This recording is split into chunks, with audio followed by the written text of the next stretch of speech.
This is Powered by Learning, a podcast designed for learning leaders to hear the latest approaches to creating learning experiences that engage learners and achieve improved performance for individuals and organizations. Powered by Learning is brought to you by DaVinci Interactive.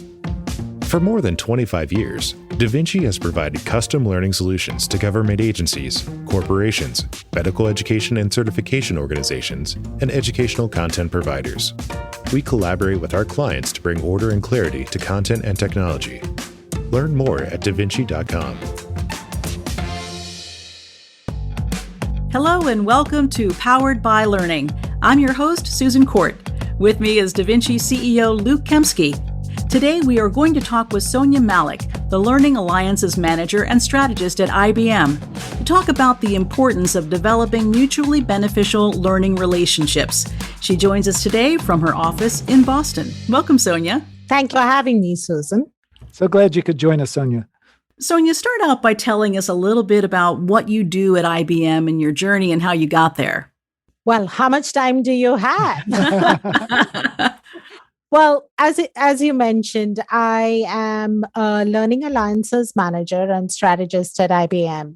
IBM, as you know, is made up of a lot of organizations which we've acquired over years. And each of those organizations operates as a business unit inside of IBM with their own sets of products, solutions, as well as customers. And so each of them have their own education strategy, routes to market, customers they need to reach. And so as a strategist, really my role is to help them maximize their footprint, whether that's looking at different offerings, whether that's looking at various routes to market, like some of our learning alliances to maximize their reach. So that's basically what the learning strategist does. And then alliances manager, of course, is working with the alliances to just make sure that I'm an advocate for them inside of IBM and I'm IBM's advocate at the Learning Alliance partner. And we work together to really maximize the reach for IBM through these alliances. That's great. Sonia, could you talk a little bit about how the learning relationships and the alliances actually extend IBM's business impact, the success of the actual business? Yeah, sure, Luke. The way I look at learning alliances, I think there are 3 or 4 different kinds of learning alliances, right? So we've got delivery partners, and these are some of the traditional delivery partners that conduct training on behalf of IBM to customers as well as business partners. And that could be face-to-face learning. And then we have delivery partners like the MOOC platforms like Coursera and edX, where they would be more of platform partners, where all the training is digital.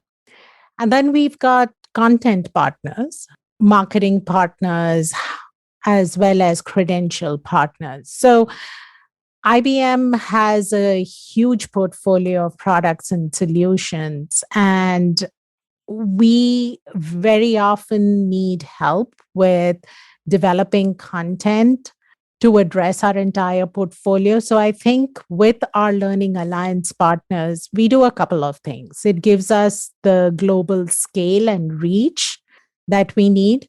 It gives us the ability to have additional resources to develop content, because otherwise we'd be really too slow at it. Through the marketing partners, we are able to amplify the messages and really reach out to a lot of varied audiences across the world. And then through our credentials partners, of course, we are able to recognize and reward and motivate the learners by recognizing them with credentials. That's excellent. We all know and think of IBM as big, but can you give us just a little idea of the scale? So you mean scale in terms of products and solutions, or and the number of learners that you reach? It's a significant number. I mean, I think If I was to try and put a number on it, it's through our traditional learning partners like the Global Knowledges and the LearnQuests of the world, as well as through our MOOCs. It's multiple of millions enrollments that we're talking about, as well as learners, unique learners that we're addressing. Yeah, that's great. When you see the partners that you're trying to connect with, like what does a really successful learning alliance look like for you? So when we approach learning alliances, we're really looking at the why, right? Why do we need to partner with them? I'll take us back historically a little bit. IBM used to do all their training direct. We had classrooms, we had lots of instructors, and we delivered training directly. And we realized that we just didn't have enough feet on the street. And so that was the first time, and I think this goes back about 8 years, is when we realized that we needed to expand and we needed to really develop a network of delivery partners. And so that was the first time that IBM started doing training through partners. And then if I go back to, that was the first step. And that was when we started having a lot of all the classroom training being done by our partners. And then about 4 years ago, we saw a shift in our audience. Our learners were shifting. And so whilst traditionally IBM had the enterprise customers were our primary audience, we got to a stage where we felt that we needed to reach individual learners. We needed to reach higher education students. And so that kind of drove the need for a different kind of partner, which were some of these platform partners. And so it all starts with a need, right? So you're identifying a need. In this case, we needed the global scale, we needed the reach, we needed access to different kinds of learners, which was the consumer in this case, higher education. And these delivery partners met those needs for us. So I think a successful learning alliance partnership is really about clearly articulating why you need the alliance, identifying an alliance partner that can meet those needs for you, and then developing a relationship and kind of a program that is mutually beneficial. At the end of the day, it's not only about what IBM want from the alliance partner, it's also what the alliance partner wants from IBM. And so really basing the relationship on mutually beneficial strategies is what makes it successful. That's great. As we talk here in May of 2021, what kinds of changes do you see most in the learning that you're doing, and how are these changes impacting your role at IBM? My God, Luke, I mean, we've just gone through the biggest experiment in education that's had to happen. And so let's talk about some of the huge momentous changes that have happened for us. One, work from home, and the fact that today we are looking at a hybrid workforce, right? We are going to be looking at a hybrid workforce. And so I think for all our listeners also sitting out there, life has just all of a sudden gotten very complicated because we went from doing a lot of in-person learning to 100% digital learning and self-paced or, synchronous digital. And now the pendulum's going to switch to the middle and is going to probably settle in at a hybrid. And so as L&D professionals, we're going to have to think about how do we make this learning experience work for both audiences? How do we really transcend and feel the person who's attending the course digitally as included as a person who's sitting in the class? And I think that's a huge challenge that I think our L&D professionals are going to face. And so definitely the hybrid workforce was a challenge. we're also seeing a focus on topics like mental well-being, physical well-being, culture, resilience, social justice, inclusivity, all those topics are things that I think a lot of learning professionals probably did not develop a lot of content around, but are now forced to do that. We're seeing new leadership requirements also. The whole conversation around leaders being more empathetic and trying to be more compassionate and humane, again, means that our leadership training has to pivot a bit. Not to mention the fact that, and I'm sure you've done a lot of this in the past year, is we've all done onboarding of new hires. How do you onboard new hires and make them feel included into this organization? And then, the skills requirements are changing. I mean, yes, I'm in the technology industry. And so, of course, for us, skills are super dynamic and keep changing. But even if you weren't, even if we look at, let's say, the hospitality industry or the retail industry or even the food workers, the food service workers, everyone's had to develop new skills. And so I think the pace at which new skills need to be acquired is changing.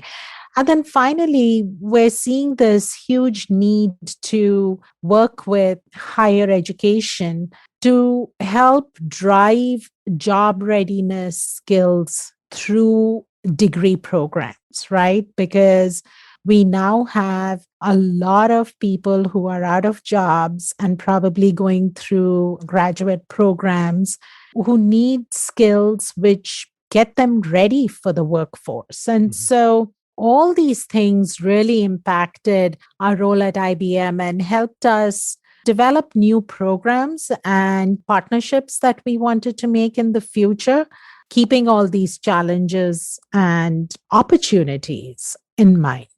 It almost sounds, Sonia, like the role of training is even more important today after this last year than ever before. Absolutely, Susan. I think if you read any of the research papers and things, they all talk about how learning finally has a seat at the C-suite table, right? Because everything, I mean, let's talk about everything that an employee wants today, whether it's being comfortable in a remote workplace, whether it's culture, whether it's inclusivity, whether it's talent, or its leadership, every single thing requires learning behind it because there's a new way of learning, there are new skills to acquire. And so, yes, the L&D departments have become really, really critical for achieving business success today, no matter what size of organization we're talking about. Yes, for sure. And I've heard you refer to the concept of agile learning. Can you talk to us a little bit about what you mean by that? Yeah, so agile learning, we all talk about different things. We talk about lifelong learning, we talk about continuous learning.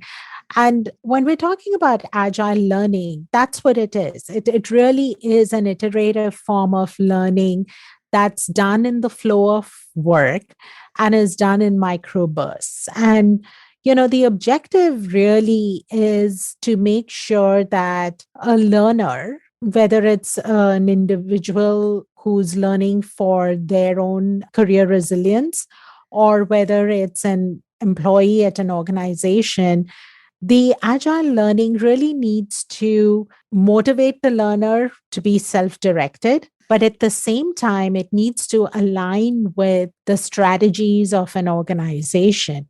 And so there's almost this infinite loop kind of thing, which goes between the skills acquired and the direct impact it has on the earning ability of an employee, right? Yes. And there really a couple of different aspects where we want to talk. When you talk about agile learning, there are really four main drivers. It needs to focus on business outcomes. rather than knowledge gain. We're not learning data science for the sake of learning data science. We're learning data science to apply the learnings to improve our business outcomes. It's about having a growth mindset, as opposed to thinking, oh, I'm not a creative writer. No, you're not a creative writer yet. So let's develop some skills to help you get there. We need to think about learning in real time. It's not once a year or twice a year activity that's done anymore. It's something that's continuous. Again, like I said, it needs to be in the flow of work. And finally, it's not something you and I do in isolation anymore. It's compounded by the social impact, right? It's about me learning something and sharing it with 10 other people and really amplifying the message. And so I think that's what agile learning is all about. And I think it's all about driving and developing a learning culture. And from the learning and development professionals' perspective, I think it's a huge opportunity, right? It's an opportunity to deliver these micro bursts of learning, but not as individual assets. Let's not think of them as individual assets, but let's think of it as a learning experience that we are delivering, something that we want to engage and motivate the learner in, and also reward and recognize them for it so that they are motivated to keep progressively developing their skills. And is that where the credentials come in? Absolutely. I know IBM, when we started, we did it as a really small pilot. We wanted to see how digital credentials would work. And the results were amazing, from a learning perspective, right from getting people to complete a course. I mean, for all us learning professionals, we know one of the biggest challenges with digital learning and self-paced learning is completion, because we all get bored, we move away, we get distracted. So, we all start all these courses, but how many of us really complete them? And so digital credentials really showed us that they drive the behavior of completion. And so now, Luke, it's not just the technology companies that are looking at credentials. You have the conversation of micro credentials across the board. And we've actually seen, and I think you probably know, IBM coined the term, our ex-CEO, Ginny Ramate, had coined the term new collar a couple of years ago, which really identified a job or a role where a degree was not required. And so we're saying, okay, there are a lot of jobs out there today where you don't necessarily need a 4-year degree, but we still need some kind of benchmarking of skills. And that's where the micro credentials come into play.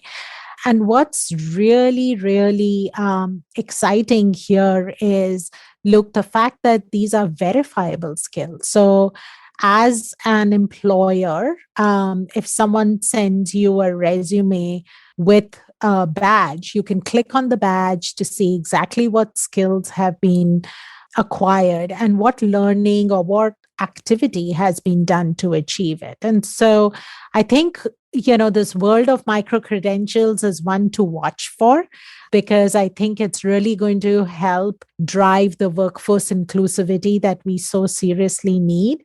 And from an L&D professional's perspective, it's that hidden power that you can use to drive someone to completion, to really progress, to do a skills progression through a learning path. I think it's definitely a very powerful motivator. Yes, I know that IBM has been at the forefront when it comes to micro-credentials and using badges, and has been doing it for more years than a lot of organizations. How have you seen it be adopted, and how's it impacted the business? So, for us, badging has been extremely successful. So if I look at it inside of IBM, it's provided IBM as a way to take inventory of the skills that employees have today, right? Because if for any of us that are involved in future planning or are trying to develop a future fit employee base, we need to think through what do we do? How can we take stock of what skills someone has today and then look at what do we need to develop for the future based on our strategic objectives?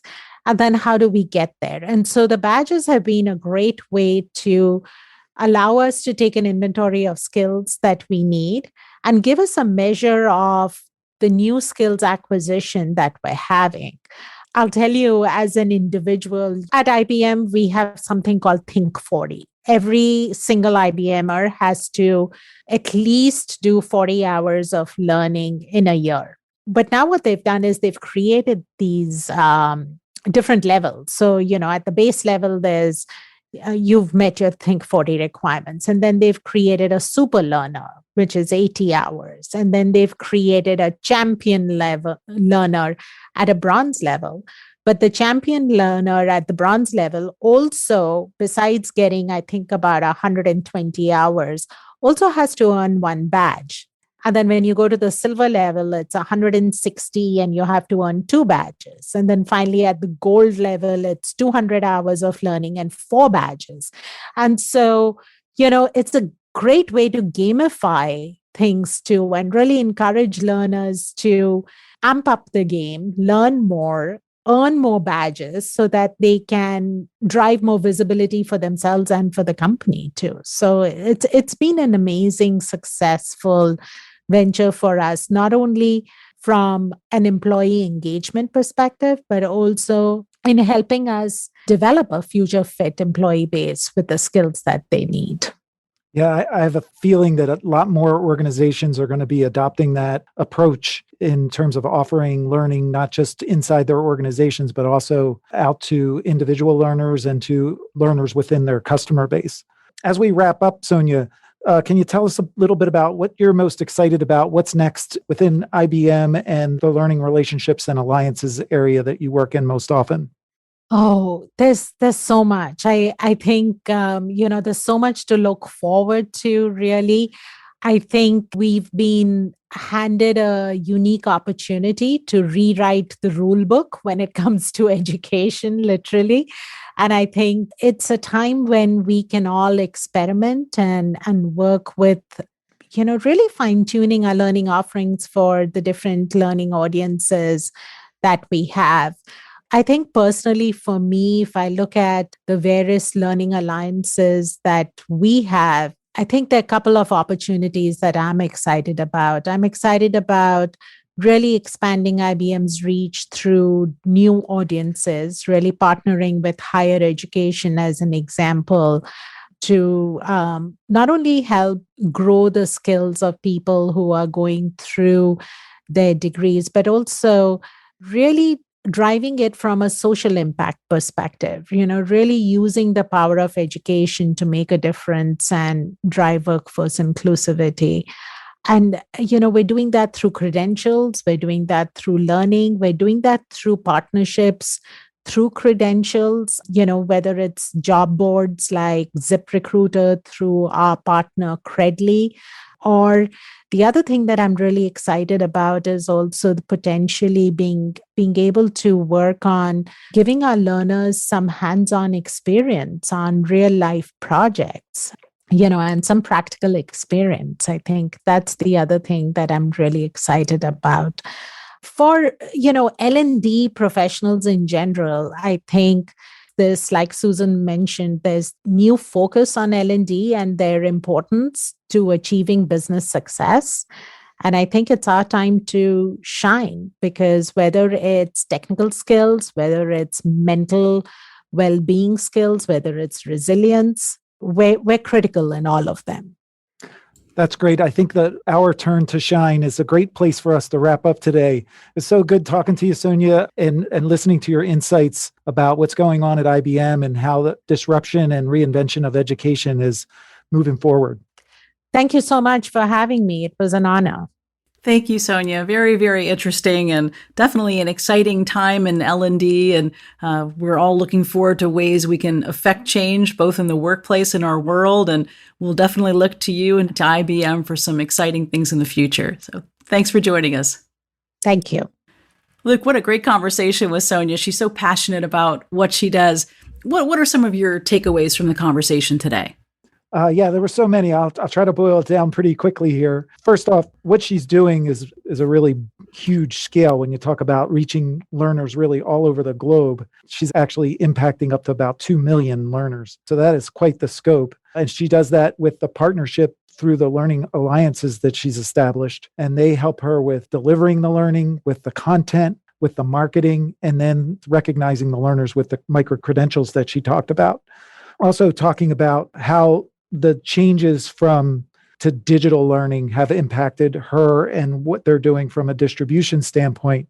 And now kind of swinging back to a little bit of hybrid with people still looking for opportunities to learn together in person, especially in higher education, but then also still having those ability to reach students and learners through the digital channels, either asynchronously or synchronously. Also seeing changes in content, on the softer skills side with diversity, equity, and inclusion content, also mental health and compassionate leadership emerging based on the happenings of 2020 and going into 2021, and the increasing importance of technical skills, especially those that are related to job readiness. And with employees' demand and needs for more learning and constant learning, she also talked about the concept of agile learning, that were microbursts of learning that are in the flow of work, to use those learning interventions that are focused on business outcomes, on growth, and on real-time learning, and to also offer the ability to interact and have social interactions around the learning to amplify it and help it resonate for a longer term. So all kinds of exciting things there. And then the micro-credentials that IBM's been doing for several years now, and how with badges related to that, it's really starting to have a positive impact on their business. Definitely a great way to empower people and motivate them to learn. And I love, too, when she was talking about the microbursts of learning, she definitely made mention of thinking about it as part of the learning journey and not just that one-off learning. So important to remember that as well.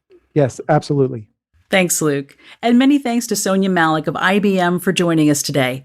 If you have any questions about what we talked about, you can reach out to us on DaVinci's social channels, through our website, davinci.com, or by emailing us at poweredbylearning@davinci.com. Powered by Learning is brought to you by DaVinci Interactive. For more than 25 years, DaVinci has provided custom learning solutions to government agencies, corporations, medical education and certification organizations, and educational content providers. We collaborate with our clients to bring order and clarity to content and technology. Learn more at davinci.com.